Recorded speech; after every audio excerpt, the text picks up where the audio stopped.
지난주에 이어서 오늘도 이 본문 말씀을 중심으로 해서 오늘은 요나는 왜 죽으려고 했는가 라고 하는 제목으로 말씀의 은혜를 함께 나누어 보려고 합니다. 자, 여러분들 이 요나서를 다 읽어보신 경험들이 있으신데 또 지금 우리가 계속해서 요나서를 주일마다 함께 말씀을 나누고 있습니다. 오늘 요나가 보면 12절 말씀에 이 폭풍이 점점 더 거세어 가니까 사람들에게 나를 들어 바다에 던지라, 다른 말로 바꾸면 나를 죽여라 하는 말이지요. 나를 바다에 던져서 나를 희생제물을 삼아라, 나를 죽여라, 이런 고백을 하고 있습니다. 자, 그러면 여러분들 요나서를 읽으면서 왜 요나는 죽으려고 했을까? 왜 자신이 바다에 던져져서 빠져서 죽으려고 했을까? 도대체 요나는 무슨 생각으로 그렇게 했을까? 혹시 궁금해 하신 적이 없으신가요?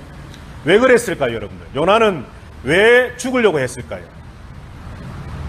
아마 여러분들 우리 성도들이 많은 다양한 생각들을 가지고 계시니까 여러분들의 생각도 아마 지금 질문을 받고서 아마 여러 가지로 생각들을 하실 겁니다. 자, 우리가 한번 생각해 볼 수 있는 몇 가지 케이스들이 있는데요. 한 가지는 절망이라고 생각할 수 있겠지요. 모든 것을 이제는 다 포기해버리고 아무리 힘을 쓰고 노력해도 폭풍이 멈추지를 않으니까 차라리 죽자, 모든 것을 포기한 절망의 상태에서 이제는 죽음을 선택했다라고 생각할 수도 있을 겁니다. 그러나 이런 부정적인 생각은 우리가 될 수 있으면 안 하면 좋겠습니다. 자, 두 번째로 우리가 생각해 볼 수 있는 것은 순종입니다. 순종. 하나님께서 원하는 것이 무엇일까? 내가 하나님의 말씀에 불순종하고 하나님의 얼굴을 피해서 도망가다가 이런 일이 생겼으니 지금이라도 하나님 앞에 순종으로 나가는 것이 좋겠다라고 생각하고는 차라리 내가 죽으면 이 일들이 끝나지 않을까라고 생각하지 않았을까? 이것도 생각해 봄직합니다. 이것은 어쩌면 좋은 신앙적인 생각이지요. 누가 들어도 믿음이 충만하고 신앙이 충만하고 아주 어떤 신앙의 어떤 그런 레벨의 고퀄리티의 하나님께 순종한다, 순종이라고 하는 단어만 들어도 믿음의 대답이다 라고 생각할 수 있을 겁니다. 그런데 이것도 우리의 생각입니다. 자, 오늘 성경을 보면 요나는 왜 죽으려고 했을까?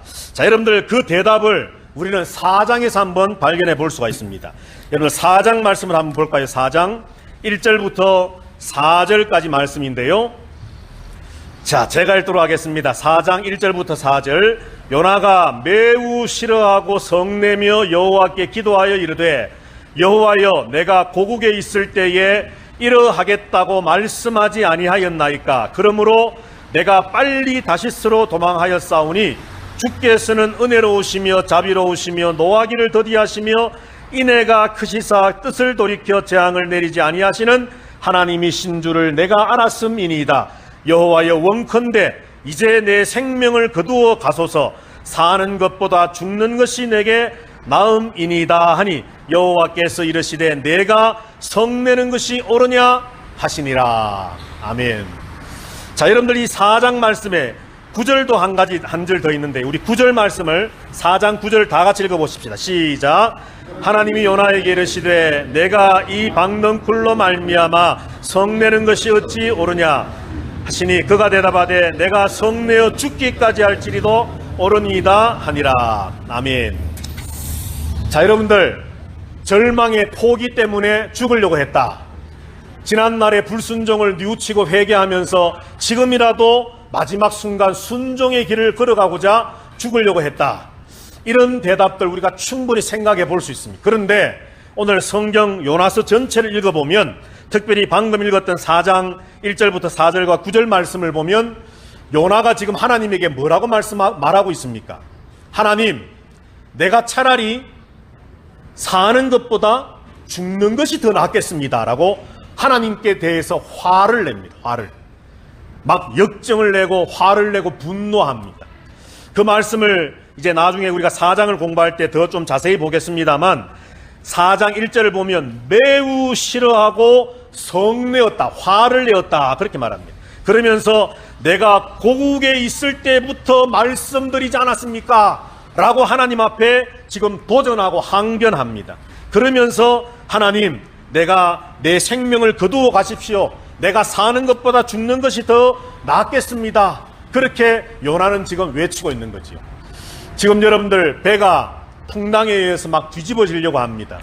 더 이상 살 소망이 없습니다. 그때에 사람들이 누구로 말미암아 이 풍랑이 왔느냐, 우리가 어떻게 하면 좋겠느냐라고 물을 때에 요나는 나를 들어 바다에 던지라고 말합니다. 여러분, 이것은 우리가 일반적으로 생각할 수 있는 자포자기의 절망도 아니고 불순종했던 과거를 뉘우치면서 마지막이라도 한번 순종해보자라고 하는 그런 믿음에 의해서 나온 행동도 아니었습니다. 요나서 전체를 보면 우리의 기대와는 달리 요나의 죽으려고 했던 그 마음 한쪽 구석에 담겨 있었던 요나의 마음은 하나님을 향한 도전이었습니다. 불순종했던 나를 하나님 이렇게 죽이시려고 한다면 죽겠습니다. 하나님 말씀에 불순종해서 다시스로 도망가는 나를 하나님 이렇게 죽이십니까? 죽겠습니다. 그런데 하나님, 니느웨는 왜 살리시려고 합니까? 이것이 요나의 마음이었습니다.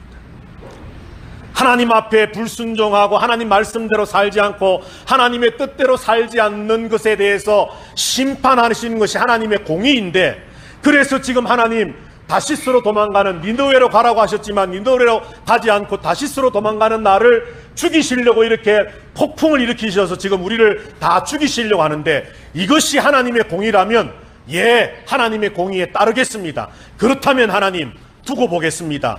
저 죄악된 도시 니느웨도 하나님은 죽이셔야만 합니다. 요나는 지금 이런 논리로 하나님 앞에 대어들고 있는 것입니다. 절망도 아니고 순종도 아니고 요나는 지금 하나님을 향해서 싫어하고 화내고 성내면서 하나님 차라리 나를 죽이십시오. 그리고 니느웨도 죽이십시오. 라고 요나는 하나님을 향해서 항변하고 있는 겁니다. 우리가 요나서를 읽으면서, 아니 성경을 읽으면서 때로는 우리의 생각으로 우리의 잣대로 성경을 해석하고 요리할 때가 참 많습니다. 우리가 알고 있는 지식들, 우리가 알고 있는 어떤 성경에 가지고 있는 조그마한 교리들, 이런 것들을 가지고 성경을 편집해 나갑니다.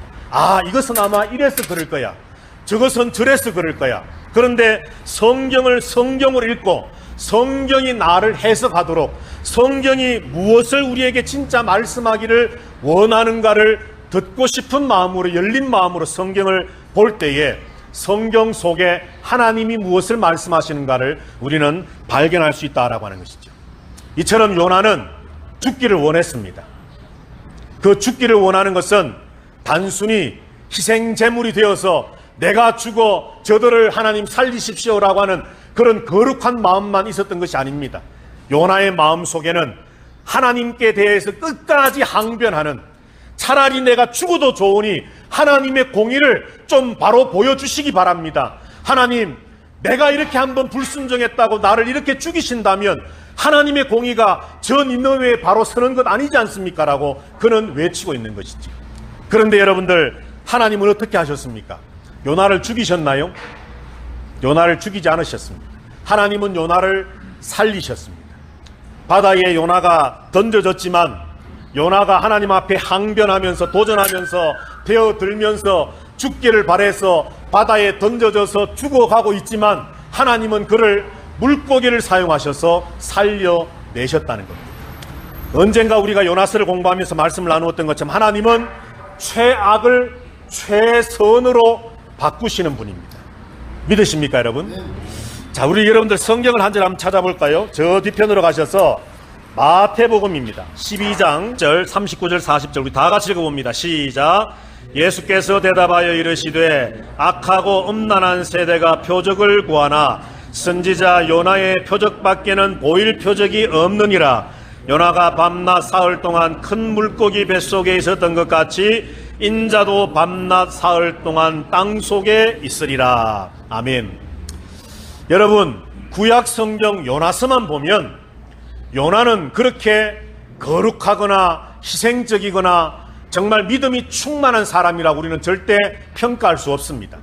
그런데 그런 요나였음에도 불구하고 하나님은 그 요나의 하나님을 향한 도전, 하나님을 향해서 성내고 화를 내고 싫어하고 하나님을 향해서 하나님의 공의를 한번 보여봐 주십시오라고 그렇게 도전하는 요나를 통해서 예수 그리스도의 그림자처럼 하나님은 사용하셨다는 것이죠. 이것이 하나님의 역사입니다. 여러분, 우리가 지금 3주째 이 커피꽃에서 예배하고 있습니다. 참 좋은 예배당, 편안한 예배당, 우리가 원하는 시간 11시 이런 시간에 예배를 드리지 못하고 있어서 아침 9시에 그야말로 일찍 평소에 출근할 때보다 어쩌면 그때보다도 더 일찍 일어나야 될지도 모르겠습니다. 여러 가지 참 불편함이 많습니다. 그런데 이 예배당 문제만이 아니라 할지라도 우리가 살아가면서 우리가 이 땅에 살면서 이해하지 못할 일들이 얼마나 많습니까? 그럴 때마다 우리가 하는 행동들을 가만히 분석해 보면 어떤 사람들은 조금 전에 말씀드렸던 것처럼 포기해버리는 사람들이 있습니다. 에이, 뭐 될 대로 되겠지 뭐. 그런데 또 어떤 사람들은 이건 내가 하나님 앞에 불순종하고 말씀대로 살지 못해서 그런가, 하나님의 말씀대로 하나님의 뜻대로 살려고 노력하고 힘쓰려고 애쓰는 사람들도 있습니다. 그런데 드물지만 어떤 사람들은 오늘 요나처럼 하나님, 내가 그것 한번 불순종했다고 내게 이렇게 화를 내시고 내게 고난을 주십니까? 그러면 저 세상에 널려있는 저 수많은 악한 사람들 왜 하나님 심판하시지 않습니까? 라고 도리어 하나님 앞에 화를 내고 하나님 앞에 도전하는 사람들도 없지 않아 있을 수 있다는 것이죠. 여러분들은 어떤 부류의 사람들입니까? 절망하십니까? 하나님을 향해 도전하십니까? 아니면 순종해 나가려고 하십니까?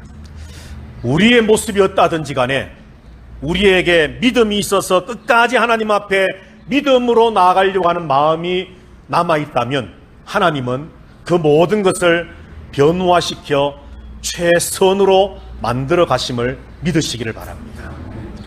비록 요나는 하나님을 향해 성내었지만 하나님 나를 그래 죽이십시오, 내가 사는 것보다 죽는 것이 낫겠습니다라고 하나님께 되어들었지만 오늘 예수님은 뭐라고 말씀합니까? 너희가 표적을 구하지만 내가 보일 수 있는 표적은 요나의 표적이다라고 그를 예수 그리스도의 십자가와 부활의 대표적인 인물로 하나님은 사용하셨다는 것이죠. 요나는 죽기를 바랬지만, 요나는 모든 것을 끝내기를 바랬지만, 그러나 요나를 하나님은 살리시고 하나님은 그를 통해서 하나님의 구원이 어떻게 이루어져 가는가를 보이셨다라고 하는 것입니다. 이것이 바로 요나서가 우리에게 말씀하려고 하는 메시지입니다. 오늘 이 시간에 아직도 지진에 여운이 남아있고 여러 가지 삶의 고통이 있고 어려움이 있지만 여러분들 포기하지 마십시다. 쉽게 하나님 앞에 도전하고 하나님 앞에 성내고 화를 내고 하나님을 향해서 불신앙의 모습을 보이지 마십시다. 그럼에도 불구하고 하나님은 그것을 선으로 바꾸시겠지만 기왕이면 우리가 순종하고 믿음의 모습을 보이다가 하나님이 그것을 선으로 바꾸시는 모습을 우리가 함께 동참해 나가는 것이 더 아름다운 모습 아니겠습니까? 그러므로 저와 여러분들 오늘 이 요나처럼 하나님 앞에 초막을 짓고 저 니느웨가 멸망하나 안 하나 두고 보자 하면서 지켜보고 있는 그런 아주 참 치졸한 요나가 되지 마십시다. 박넝쿨이 하나님께서 선물해 주셨는데 그 그늘에 시원하다고 좋아하다가 하나님이 뜨거운 바람을 불게 하시고 뜨거운 태양빛을 내리쬐서 그 박넝쿨이 다 싸그러서 없어지게 하시니까 또 하나님 차라리 내가 죽는 것이 더 낫겠습니다라고 조금 전에 조그만한 박넝쿨 때문에 기뻐했다가 또 조금만 고난이 오면 또 내가 죽는 것이 낫겠다라고 소리치는 그런 요나가 되지 마십시다. 우리의 상황이 어떠하든지 우리의 형편이 어떠하든지 하나님 앞에 정말 끝까지 믿음으로 묵묵히 나갈 수 있는 우리 아름다운 교회 성도들 되시기를 주님의 이름으로 축복합니다. 저와 여러분은 하나님의 걸작품입니다. 믿으십니까 여러분? 에베소 말씀에 보면 하나님은 우리는 하나님의 만드신 바라 하나님의 걸작품이다 그렇게 말합니다. 하나님이 만드신 피조 세계에 피조물이 많이 있지만 그 가운데 최고의 피조물이 바로 우리들이라는 거지요. 그런데 우리가 잊지 말아야 될 것 한 가지가 있습니다. 우리가 걸작품이지만 최고의 피조물이지만 그래도 우리는 피조물에 불과하다는 겁니다. 이 두 가지를 항상 같이 생각하십시오. 내가 걸작품이다. 하나님이 만드신 피조물들 가운데 우리가 예수 믿는 우리가 가장 위대하다, 가장 참 존귀하다, 그런 높은 자존감 필요합니다. 그런데 이것이 너무 충천해서 오늘 요나처럼 행여나 하나님의 공의에 도전하는 그런 불신앙의 자리에 떨어지는 것이 아니라 나에게 이런 높은 자존감을 주심에 대한 감사와 함께 하나님, 나는 하나님이 쓰셨던 큰 물고기처럼, 하나님이 쓰셨던 그 바람처럼, 하나님이 쓰셨던 파도처럼, 박널풀처럼, 하나님이 사용하시는 그 태양볕처럼 나도 피조물에 불과합니다. 구원은 하나님께로만 말미암습니다. 내가 어떻게 아무리 노력하고 애써도 되어지는 것이 아니라 이 모든 것의 결말은 하나님께 있습니다라고 하는 무릎 꿇는 자세로 나아갈 때에 하나님의 놀라운 구원의 은혜가 저와 여러분들에게 있게 될 줄로 믿습니다. 최악을 최선으로 바꾸시는 하나님을 바라보시면서 우리 절망도 포기도 하지 마십시다. 힘들다고 아무도 없는 곳에서 혼자 있다고 하나님을 향해서 되어들지도 마십시다. 누가 보든 안 보든 끝까지 순종하는 믿음의 모습을 지켜나가십시다. 우리에게 주신 높은 자존감을 가지고 나를 하나님 사랑하시는 그 사랑에 감사의 찬송을 드립시다. 그러나 나를 피조물 삼으신, 나를 지으신 하나님 앞에, 그 하나님의 절대적인 주권 앞에 하나님, 나는 하나님의 지으신 존재입니다라고 하는 겸손함으로 나아가십시다. 그때에 오늘 구약에서 비록 요나의 연약하고 부족한 모습이 있었지만 신약으로 넘어오면서 예수님께서는 너희가 이 악하고 음란한 세대가 표적을 구하지만 내가 요나의 표적을 보인다. 요나가 나를 그림자처럼 보여주는 인물이었다.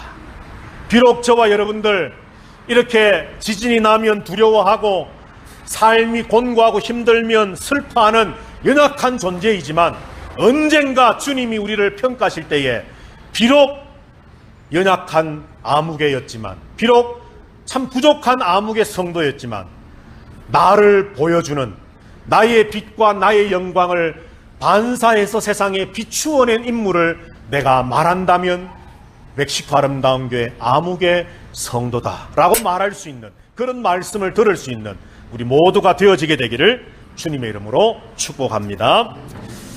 우리 다 같이 일어나셔서 찬송가 91장 찬송합니다.